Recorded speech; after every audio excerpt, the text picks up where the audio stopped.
G'day ladies and gents, welcome to War Thunder with Mags and welcome aboard the Beaufighter 10.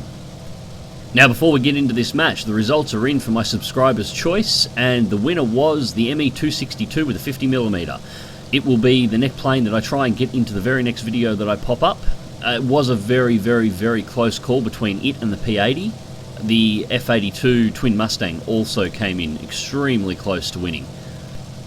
Now for those that voted on other planes, don't worry, I'm actually going to use that video as a list for the planes that I fly over the next few weeks. So with a little bit of luck, hopefully everything that was on that list will appear in a video in the very near future, but the 262 will be first. Now for this match, we're in the Beaufighter 10 on Hokkaido. Beaufighter 10 is of course battle rating 4.0, 420mm Hispano Mark IIs with 1,132 rounds. 6 7.7s with 6,000 rounds and a load of rockets, which as you can see I am a crap shot with. Now I do something incredibly stupid here. I'm tail sitting on a B-25 Mitchell. Don't do this. This was dumb. I got very lucky here I didn't get cockpit sniped. But I take the kill. Cockpit's black, fuselage is black, and I'm just very lucky nothing hit the pilot's hitbox there. That was dumb, but I survived it. So yes, again, just don't do that. So, with the B-25 Mitchell out of the way, I turn the plane and I'm heading back towards the centre of the island where the rest of the team is, because that's where the fight's going to be. Now this whole battle was extremely fast. This lasted under 10 minutes for this entire conflict. Rockets are expended. The damage to the plane has not affected manoeuvrability any, so I'm not going to worry about a repair, and being a Beaufighter, it has ammunition to spare, so I'm not worried about ammunition count. No need for me to go back to base at this time. And I'm just scanning through. There doesn't appear to be any new targets lit up, but I know they are going to be this way, so I'm gently trying to gain altitude, but I'm trying not to lose too much in the way of speed. Trying to make sure I maintain around 350 kilometers an hour in my climb. F6F above, P39 below. Now taking the Beaufighter up to the F6F would have been putting me in his preferred combat altitude. I would rather him come down and fight me at mine. So I'm not going to go for the F6F, I'm going to leave those two to play up there alone. I'm going to go down and deal with this P39, because I'm counting there will be a second aircraft, and yes, there it is, another F6F at low altitude. My original target was going to be the P39. It looked like it was going to be the better option, and I want that 37mm out of the game. That gun has the ability to one-shot this aircraft, so I do not want it falling in on my tail. But as I'm diving through, I redline the plane. It's just about at wing breaking point. Engine's back to zero, so I'm dropping speed slowly. But the 39 makes a hard manoeuvre. I'm not going to be able to follow, but the F6F is lined up perfectly. Detonate his plane. Begin a turn back on the P39. I take altitude during the turn and then dip the nose back down to tighten my turn. WEP off. Line up the shot. First shots go in, cripple manoeuvrability. Second one cripples the plane. Boom out. No need to turn back to finish that job. He's out. Third kill. And my next target has appeared ahead of me. This is a PBJ. This is a B-25 with extra guns. So I'm trying not to make the same mistake here. Select a high angle. It takes some shots at me. It puts a clip into my tail. Nothing too serious. More just a scratch on the paint job. And then for some reason this PBJ decided it wanted to try and turn fight with me. Now I'm not sure why he did this. This is a big mistake to make. It's a Beaufighter, it's going to outturn you easily. Drop combat flaps during the turn, WEP is now off to increase my turn. Fire it off, mix the next burst, shoot past. Now I am going to drop in behind him again like I did with the B-25, but this time I'm going to be at an off angle, about 10 to 15 degrees off the right. This is usually enough to throw off the auto gunners. The AI gunners will not be able to get you. Light him on fire and pull out. Now, this is an important thing to remember when approaching anything that's got a turret.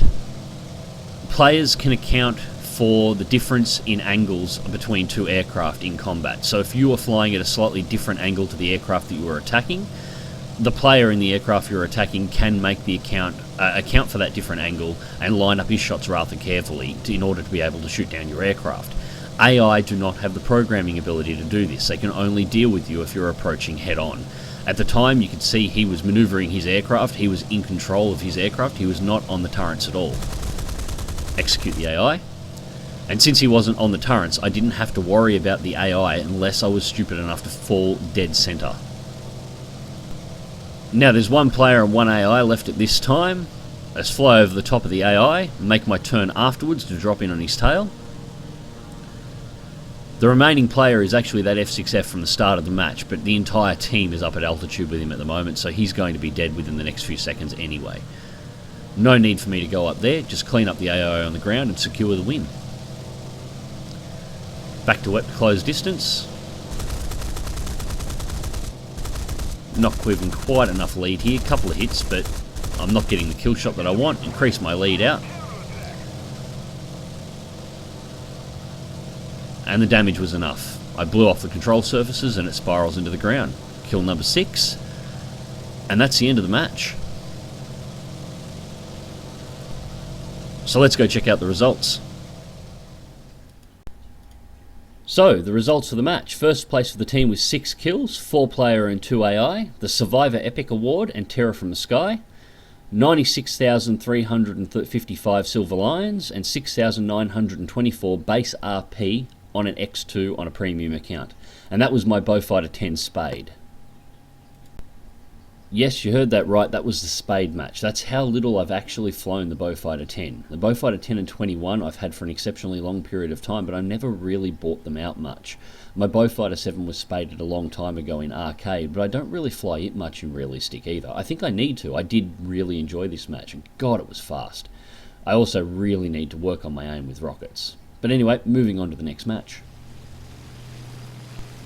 So next up, we're in the Ki-61-lb Hein. Now this is the 4.7 battle rating Ki-61. It has 2 MG151s, German 20mm cannons with 300 rounds of ammunition, and 2 12.7mm HO-103 machine guns with 800 rounds of ammunition. Now I've just selected my first target, P-63. Just keeping altitude at the moment, shallow dives, just getting my manoeuvring right, dodge out of the first target, now I'm engaging. Wait for the P-63 to come to me before I blow my energy, that'll allow me a chance to manoeuvre onto its tail. And it's a P-63A model, I can't see if it's an A5, although the yellow paint job gives away that it's an A10. Diving sharply to follow, keeping the WEP on. Pull the WEP as I make the manoeuvre, so I don't put excess stress on the wings. A10 pulls high, go for the lead, first shot's in, get some hits and a critical. Shoot a little wild here, I'm wasting a little bit of ammunition, but I've still got plenty to spare. The critical was enough, however, the P-63 is going down fast. I did see control surfaces go off. Right now he's controlling the plane by rotating the ailerons, but not enough to keep it out of the water, and down it goes. First kill. A P-51D5 has slotted in on my tail, so take the plane straight through a barrel roll, reverse the barrel roll halfway through into an elevation turn, follow it through, slot in on his tail, maintain WEP for the climb, P-51 passes overhead, go underneath my fighters so I don't nose to nose them, take the plane into a loop ready to redive. P-51 is low and trying to evade. Hold the weapon, go into a dive. I've got to catch up with these guys now.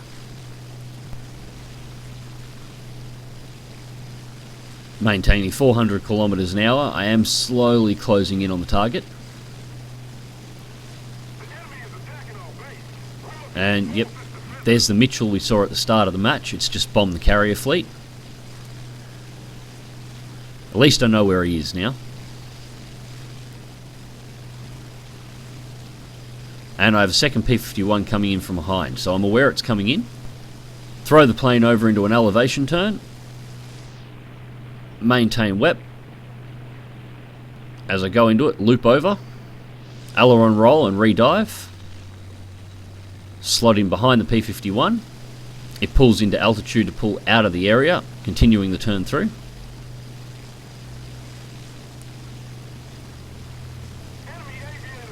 4.3 presents a good target. First shot misses. Reline to intercept with the second. Get a good hit in, no critical. Looks like I busted something in the oil system. Second target comes through, lights him on fire. And this was an example of a bloody good Japanese team. There is only one Ki-84 on this team. The rest of the team is Ki-61s, A6M3s. Interestingly enough, I don't think the Ki-84 actually gets a kill this whole match. So, roll the plane over, engaging the Spitfire. Now this Spitfire pilot has just dove into a shitstorm. There are 4 of us here engaging, a 5th has just joined through a head-on. We're all closing in fast, but I want this kill. I missed out on the Mustang, I want the Spitfire to make up for it. The team goes wide, knife edge the plane, move to intercept, get shots ahead. Rip the plane to pieces, light him on fire, boom, out of the area, back under wet, clear. Fold the flaps up, target's down, looking for a new target. Now I hear 2 complaints about the Hein on a regular basis. The first one is that it's tiered too highly for its performance. The second is in regards to its flight model being crap. I agree with the first, I don't agree with the second. The Hein should probably be tiered at around 4.3 for its overall performance. 4.7 is a little bit too high. Just had a King Cobra had a crack at me, so just manoeuvring the plane. Now he's just going to turn tail and run straight back to base, and I'm not going to be able to catch him, but there are faster aircraft here to follow. Now the flight model in the Ki-61 Hein, well, it does feel like a heavier plane. Its overall performance actually reminds me a lot of the P-47. This is not a bad thing, and it does make sense when you think about the differences between this aircraft and the Ki-61s you've flown before. The first thing is those MG151s. While they are not a lot heavier than the Japanese 20mm cannons, they are slightly heavier. But that's not where the true difference in weight comes from. The weight comes from the ammunition. 20mm German rounds are larger and heavier than their Japanese counterparts, so you're carrying all that extra weight in your wings in terms of ammo. The plane's handling does get better over time as you strip ammunition out. The second thing to remember is the Hein, unlike most Japanese aircraft, was actually armoured. It did have extra armour around the cockpit, it did have armour around the fuel tank, so the overall wing loading on this particular model of the Ki-61 is again higher than the previous models. Now why this extra weight does affect manoeuvrability slightly, you'll find once you get used to this plane that it is a vastly more stable firing platform than the previous Ki-61s. I'm actually quite fond of the way it feels. It can also take a hit, where a 50 caliber round into the wing is usually fatal on the earlier Ki-61s. The Hein will take that hit and a few more before it really starts to suffer. I actually enjoy the handling on the Hein so much that it's been one of the aircraft I've been practicing for simulation battles in. I just find that the stability of the aircraft makes it very, very easy to control under joystick. Now with that P-63 intercepted and taken out of the match, there is only one aircraft left. And as I mentioned earlier on, we know where he is. He was out bombing the carrier fleets. And it's the B-25 Mitchell that was the first enemy aircraft that was lit up on the team. He's actually done a damn good job surviving this long. I thought he would have been long shot down until I spotted him. Now I'm just cruising in at 100% throttle. I don't want to run the WEP. I was cooking the engines a little bit too much before. Give everything a chance to cool down. A B-25 is not going to go anywhere anytime soon. And a lot of the Zeros will be very, very, very cautious about approaching something with that many 50 caliber machine guns aimed at them. But I'm not too worried. In fact, in this situation, I'm probably the ideal aircraft on this team to go and have a shot at finishing him off. So 1.5 kilometers out and closing. Just setting up my angles to pass. I'm not going to tail sit on this guy. Japanese aircraft will not take hits like other aircraft can, even with the extra armour that is applied to this one. High speed passes are the go.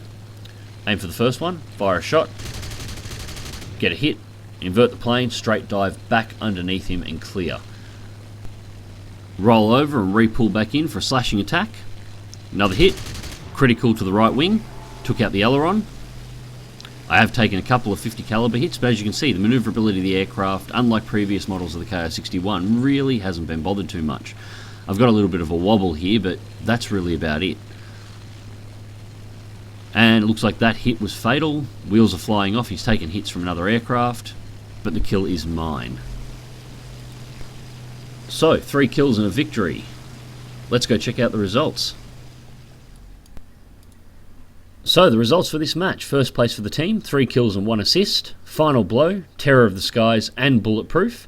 66,840 Silver Lions, 6,912 base research points on an X2 with the premium account, and with the bomb pylons being finished, that's another spade complete. And I do love my Ki-61s. I don't think there's a single model in the Ki-61 series that I don't enjoy. I'm actually quite looking forward to the new ones that are marked out in the tech tree, the new release Future of Japan tech tree. There's an additional 2 to 3 models of the Ki-61 put in, and that's 3 more spades that I think I'm going to have a really good time getting.